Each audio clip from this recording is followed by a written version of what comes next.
is injected into your arm, we now know that only 25% of it actually stays in your arm. And the other 75% is literally collected by your lymphatic system and fed into your circulation. So these little packages of messenger RNA, and by the way, in a single dose of a Moderna vaccine, there are 40 trillion messenger RNA molecules, 40 trillion that are injected into your arm. So 3/4 of these are taken, connected by the lymphatics, they go into your bloodstream in these little packages that are designed to be absorbed into the cell. But obviously when something's in your circulation, the only cells that they're going to get absorbed into is the cells around your blood vessels. And the place where absorption happens is in the capillary networks. In other words, these are the tiniest vessels where the blood flows right down. These are tiny, tiny vessels. So these little packages of genes are absorbed into the cells around the blood vessels at the vascular endothelium. The package is open, the genes are released, your body then gets to work reading these genes and manufacturing trillions and trillions of COVID spike proteins. Because even though you get 40 trillion genes, each gene can produce many, many COVID spike proteins. So the purpose of the spike proteins is that your body recognizes this as a foreign protein and will make antibodies against it so that you're then protected against COVID. That's the idea. But here's where the problem comes. In a virus, in a coronavirus, that spike protein becomes part of the viral capsule. In other words, it's part of like the cell wall around the virus called the viral capsule. But it's not in a virus, it's in your cells. So it therefore becomes part of the cell wall of your vascular endothelium, which means that these cells that line your blood vessels, which are supposed to be smooth so that your blood flows smoothly, now have these little spiky bits sticking out. So it is absolutely inevitable that blood clots will form because your blood platelets circulate around in your vessels. And the purpose of blood platelets is to detect a damaged vessel and block that vessel to stop bleeding. So when the platelet comes through the capillary, it suddenly hits all these COVID spikes that are jutting into the inside of the vessel. It is absolutely inevitable that a blood clot will form to block that vessel. Now that's how platelets work. So just as CB is absolutely predicted to cause cancer because it's full of carcinogens, these spike proteins will predictably cause blood clots because of they're in your blood vessels. It is guaranteed. So Dr. Barnsley then said to me, the way to prove this is we need to do a blood test called a D-dimer test to find out if this is really happening. So, because the problem with the blood clots that we hear about through the media, that they claim are very rare, are the big blood clots. These are the ones that cause strokes and heart clots in your brain. Those are the ones that show up on CT scans and CT angiograms and MRIs.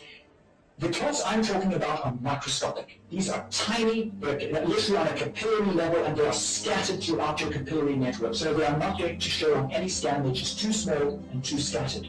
So the only way to find out for sure if this predictable mechanism of clotting was actually happening was to do this blood test called a D-dimer. And so a D-dimer is a blood test that shows a recent blood clot. It doesn't show anything else other than a recent blood clot. It won't show an old blood clot, it only shows new blood clots.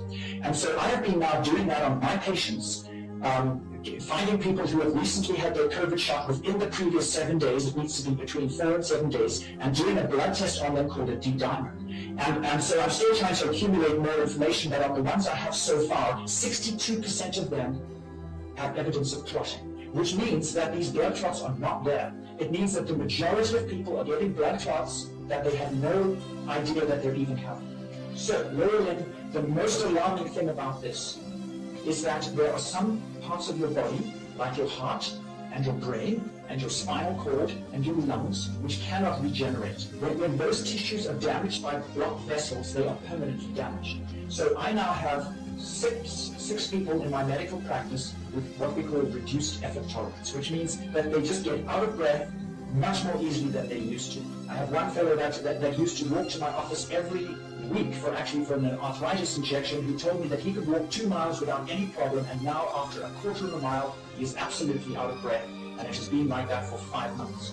So on the basis of this D-dimer test, which proves that the majority of people are clotting, these 6 people who now have reduced effort tolerance, literally what's happened to them is they've plugged up thousands of tiny capillaries in their lungs. And the terrifying thing about this is not just that these people are now short of breath and can't do what they used to be able to do, but once you block off a significant number of blood vessels through your lungs, your heart is now pumping against a much greater resistance to try and get the blood through your lungs. And so that causes a condition called pulmonary artery hypertension. It's literally like high blood pressure in your lungs because the blood can't get through because so many of the vessels are blocked.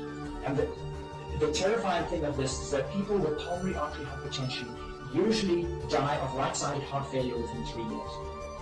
So the huge concern about this mechanism of injury is that these shots are causing permanent damage, and we haven't, and the worst is yet to come, because there are some tissues in your body like intestine and liver and kidneys that can regenerate to quite a good degree, but brain and spinal cord and heart muscle and lungs do not. When they're damaged, it's permanent. Like all these young people who are now getting myocarditis from these shots, they have permanently damaged hearts. It doesn't matter how mild it is, they will not be able to do what they used to be able to do because heart muscle does not regenerate. So this is the terrifying concern, and not only is the long-term outlook very grim, but with each successive shot, the damage will add and add and add. It's going to be cumulative because you're progressively getting more and more damaged capillaries.